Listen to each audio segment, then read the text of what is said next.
Muito bom dia, boa tarde, boa noite, dependendo da hora que vocês estiverem a ver isto. Portanto, hoje trago-vos aqui duas passagens. A primeira é a Paulo em Efésio, que diz o seguinte: Entretanto, chegou a Efésio um judeu chamado Apolo, natural de Alexandria. Era um bom pregador e conhecia muito bem a Sagrada Escritura. Estava instituído no caminho do Senhor, falava com entusiasmo e ensinava de forma muito exata acerca de Jesus. Ainda que só conhecesse o batismo de João, Apolo pôs-se a falar na sinagoga com toda a coragem. Mas quando Priscila e Aquila o ouviram, resolveram levá-lo para casa e explicaram-lhe melhor o caminho de Deus. Então Apolo decidiu ir para Acaia e os irmãos encorajaram-no, escrevendo aos discípulos de lá a pedirem que o recebessem bem. Quando chegou a Acaia, foi de grande ajuda para aqueles que Deus, na sua graça, tinham tornado crentes, pois demonstrava diante de todos o erro dos judeus, apresentava razões que eles não podiam negar e provava, com base na Sagrada Escritura, que Jesus é o Messias. Mais à frente fala sobre Paulo em Efésio, que diz o seguinte: Enquanto Apolo estava em Corinto, Paulo viajou pelo interior e chegou a Efésio. Encontrou lá uns discípulos e perguntou-lhes: Receberam o Espírito Santo quando aceitaram a fé? Eles responderam: Nós nem sequer ouvimos falar que existe o Espírito Santo. Paulo perguntou ainda: Então que batismo receberam? Eles responderam: O batismo de João Batista. Paulo explicou: O batismo de João era para as pessoas se arrependerem do mal, mas ele também dizia ao povo que devia crer naquele que havia de vir depois dele, quer dizer, em Jesus. Depois de ouvirem isto, foram batizados em nome do Senhor Jesus. Enquanto Paulo lhes impôs as mãos, o Espírito Santo desceu sobre eles e começaram a falar em línguas desconhecidas e a profetizar. Eram ao todo uns 12 homens. Durante 3 meses, Paulo ia à sinagoga e falava com toda a convicção, procurando convencê-los acerca do reino de Deus. Mas alguns mostravam-se renitentes, não acreditavam e diziam mal do caminho do Senhor diante da multidão. Então Paulo separou-se deles e passou a reunir-se com os discípulos na casa de um homem chamado Tirano, onde pregava e ensinava todos os dias. Fez isto durante 2 anos, de modo que o povo que morava na região da Ásia, tanto judeus como não-judeus, ouviram a palavra do Senhor. Depois, Deus fazia milagres extraordinários por meio de Paulo.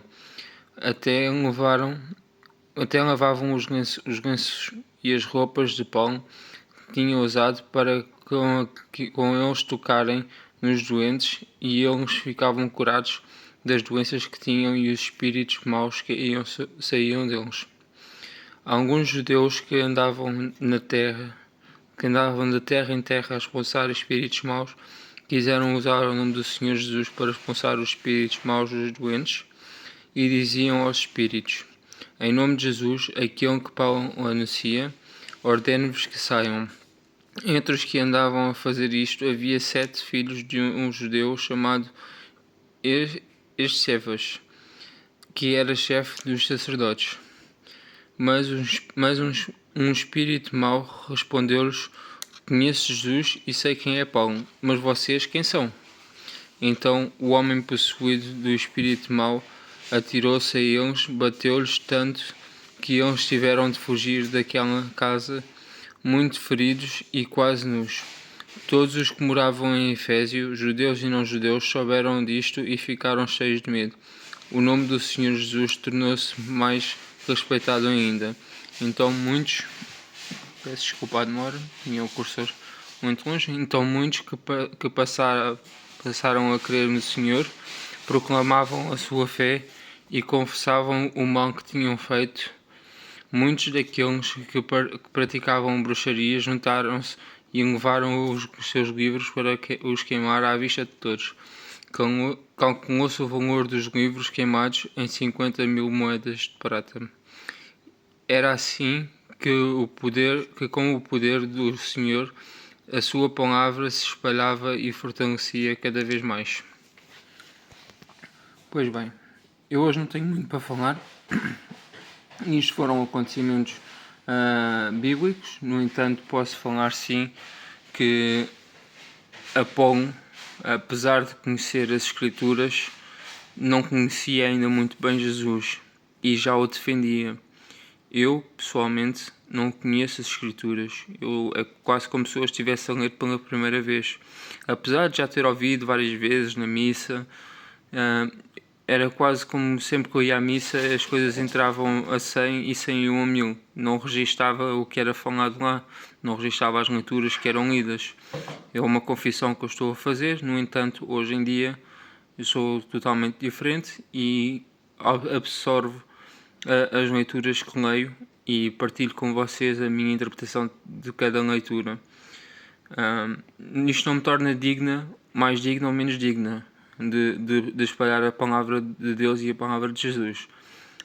É sim sinal de maturidade e de crescimento espiritual. Diz aqui também que Paulo foi encorajado quando foi escrito aos discípulos da terra para onde ele foi, que o recebessem bem, e também apresentava razões que eram inegáveis sobre Jesus ser o Messias. Eu pessoalmente não tenho razões para vos fazer acreditar. Vou ser muito honesta, tenho razões sim do contrário.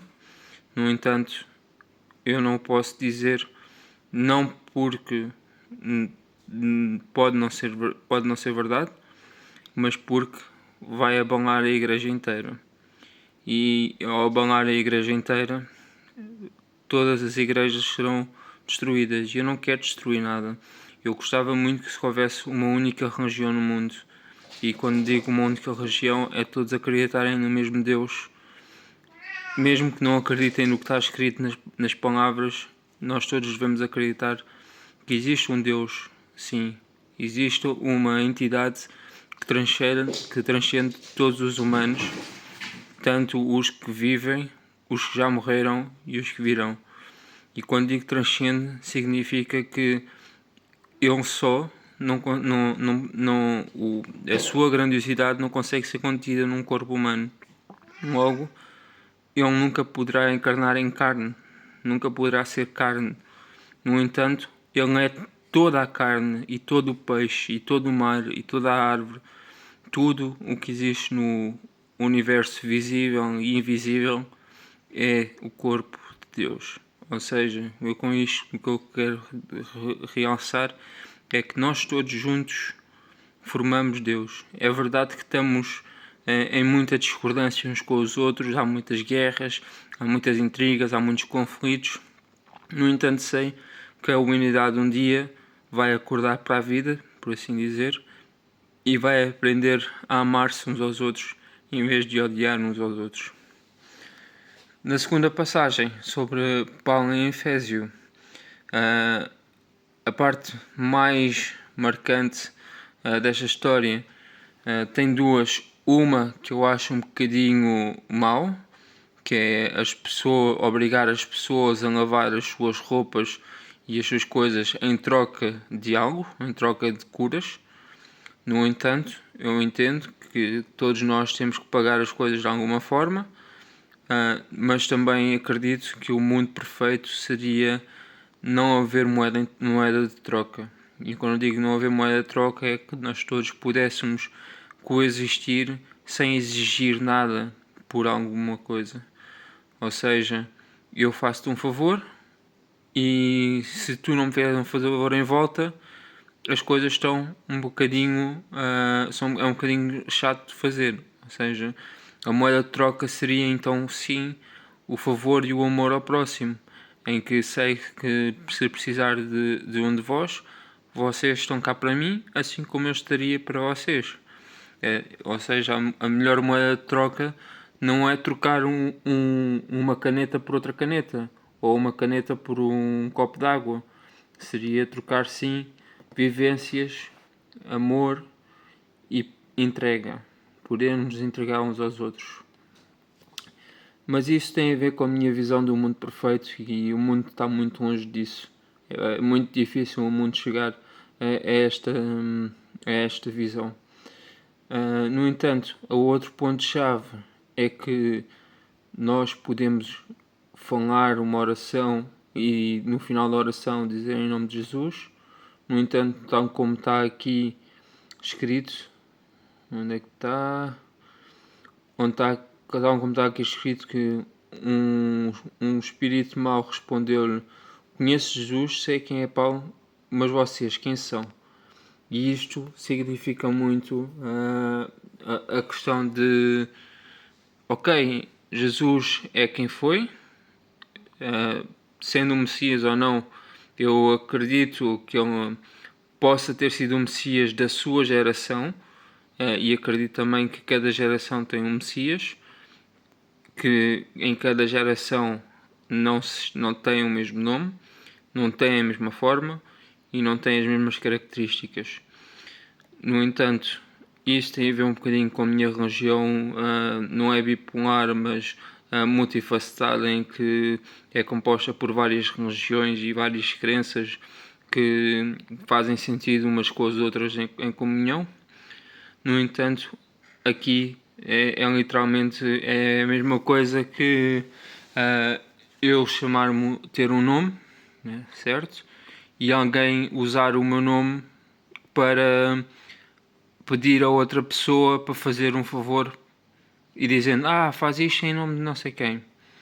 E neste caso, a outra pessoa vai dizer: tá bem, eu conheço a Catarina, mas e tu quem és? Eu não te conheço de lado nenhum. Há um pouco este sentido, que é, se nós nos formos colocar numa perspectiva de eu respeito aquela pessoa, mas se eu não te conheço de lado nenhum, como é que eu te vou respeitar? É um pouco por aí, certo?